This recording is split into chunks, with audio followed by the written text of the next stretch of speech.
تو 125 میں تو اتنا کہا تھا کہ جناب ہم نے بیت اللہ کو مرکز مدار قرار دیا انسانوں کے لیے کہ انسان کھچے کھچے چلے آتے. جالنا کے معنی پہ توجہ رکھیں. جالنا یعنی یہ تکوینی طاقت ساتھ اللہ نے یہ کام کیا تھا، یعنی ایسی طریقے سے کہ اپنی اس خاص قوت سے اور اپنے خاص تکوینی احکام سے ایسا کیا کہ حتماً لوگ یہ کریں. یہ نہیں کہ وہ دین مان کر کریں، نہیں، حتماً ادھر وہ کھچے کھچے چلے آئیں گے. اور ایسے ہی ہوتا تھا، چاہے وہ شریعت کو مانتے یا نہ مانتے، بیت اللہ کی طرف لوگ کھچے آتے تھے. جالنا کا یہ معنی ہے. یہ جال تکوینی ہے، تشریعی نہیں ہے. اچھا، یہ تقریباً تمام مفسرین جو ہے وہ حرم آمنن کہ بھائی حرم آمن قرار دیا گیا، وہ اس بات کو کہہ رہے ہیں کہ اللہ نے وہاں قتل کرنا حرام قرار دے دیا ہے، فلاں حرام قرار دے دیا ہے، یہ بھی حرام ہے، ولاں یہ بھی حرام. بھائی شریعت کے احکام تو ہمارے شہر میں بھی اسی طرح ہے. ہمارے شہر میں بھی قتل کرنا کیا ہے؟ حرام ہے. چوری کرنا حرام ہے. ڈاکہ مارنا حرام ہے. ساری چیزیں حرام ہیں. اگر اس طرح قرار دینا تھا اور اس طرح ہوتا تو عمل کب ہوتا ہے؟ کسی صورت میں عمل ہی نہیں ہوتا ہے. لوگ عمل نہیں کرتے ہیں. شریعت کے طور پر اگر خدا کریم اس چیز کو حرمن آمنن قرار دیتا تو پھر تو حرمن آمنن برقرار رہنا اس کا مشکل تھا. ہاں، اللہ نے جو قرار دیا وہ تکوینی طور پر ایسا قرار دیا کہ وہاں خود بخود لوگوں کے دلوں میں یہ رعب اور یہ خاص قسم کی کیفیت پیدا ہو جاتی ہے کہ وہ اس طرح نسبتاً، ہاں، یہ امن کا معنی بھی یہ نہیں کہ کبھی کوئی واقعہ پیش ہی نہ آئے. عرض کیا ہے نا کہ اسی ایریا میں بھی کبھی نہ کبھی کچھ مسئلے پیش آتے تھے. ایسے نہیں کہ بالکل، لیکن ایک نسبتاً امن شمار ہوتا ہے. جہاں مثلاً فرض کریں کہ ہمارے بعض ممالک میں بھی ایسے ایریاز ہیں جہاں مسائل پیش نہیں آتے، نسبتاً امن. یہ نہیں ہو کہ کبھی وہاں ہوا ہی نہیں ہے.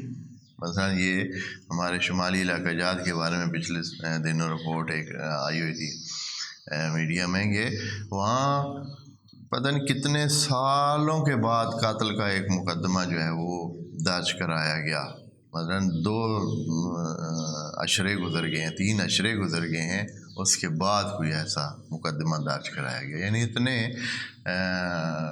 نرم مزاج اور جھگڑوں سے بچنے والے لوگ ہیں اور اس طرح کے ہیں کہ اس انداز میں اتنے کم وہاں لڑائیاں جھگڑے سلسلے ایسے ہوتے ہیں کہ وہاں اتنے سالوں بعد کوئی قاتل کا مقدمہ. تو یہ نسبتاً امن کی صورتحال ہوتی ہے. وہاں بھی اسی طرح، یہ نہیں کہ بالکل اب کوئی ڈھونڈنے لگ جائے کہ اچھا امن قرار دیا ہے تو بالکل اب وہاں فلاں واقعہ کیوں ہوا تھا. تو کوئی نہ کوئی واقعہ ہو سکتا ہے، لیکن نسبتاً جو ہے نا وہ امن شمار جگہ ہونے والی جگہ. اب جو اس آیت میں جو ابھی ہم نے پڑھی ہے، آیت نمبر 127، اس میں ایک اور تاریخی واقعے کی بھی حکایت ہے اور ساتھ ہی جو ہے جناب ابراہیم کے کارنامے اور ان کی سیرت بھی ہے. ان کی سیرت دیکھیں، جناب ابراہیم کی سیرت دیکھیں.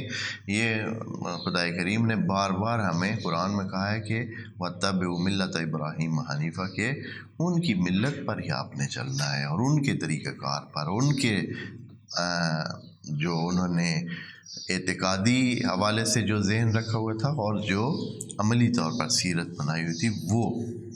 جیسے کہ قرآن میں یہ ہے کہ وَلَكُمْ فِي رَسُولِ اللَّهِ أُسْوَةٌ حَسَنَةٌ، اسی طرح وَلَقَدْ كَانَتْ لَكُمْ فِي إِبْرَاهِيمَ، یہ بھی آیت ہے کہ ان میں بھی اسوہ حسنہ ہے. یعنی جیسے رسول خدا کو اسوہ حسنہ قرار دیا گیا ہے، اسی طرح جناب ابراہیم کو بھی اسوہ حسنہ قرار دیا گیا ہے، اسوہ قرار دیا گیا کہ وہ بھی ماڈل ہیں، ان کو دیکھ کر چلیں اسی قرآن میں. تو یہاں کیسے ہے یہ جو بات کریں وَإِذْ يَرْفَعُ إِبْرَاهِيمَ کے منظر دیکھیں. اور پھر ایک چیز اور جو قرآن کے حوالے سے بار بار بتا رہے ہیں، قرآن ایک ایسی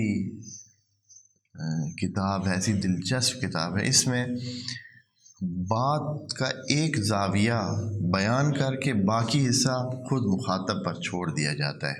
کچھ حصہ بیان کر کے باقی حصہ، بھئی اتنی لمبی بات کرنے کی ضرورت نہیں ہے، مختصر بات کر کے باقی آپ خود جانتے ہیں کیا بات ہے، یعنی آگے پیچھے خود مخاطب ہی قرار دے دیتا ہے. دیکھیں یہاں کیا کہتا ہے، وَإِذْ يَرْفَعُ إِبْرَاہِيمُ الْقَوَاعِدَ مِنَ الْبَيْتِ وَإِسْمَاعِيلُ، جب اٹھا رہے تھے بنیادیں اللہ کے گھر کی جناب ابراہیم اور جناب اسماعیل. بس یعنی آپ ایک منظر پورا ذہن میں لے آئیں کہ بیت اللہ جو ہے وہ کب بنا ہے، یہ قرآن بھی نہیں کہہ رہا ہے. اس کا مطلب ہے کہ وہ بیت اللہ اس سے پہلے ہی موجود تھا، بیت اللہ اس سے بھی پہلے موجود تھا، جناب ابراہیم کے آنے سے پہلے ہی وہاں. کب یہ ہوا ہے، کیسے ہوا ہے، قرآن نے اس کا صرف اشارہ کیا ہے، کہا ہے کہ ان اول بیت وضع للناس، اول بیت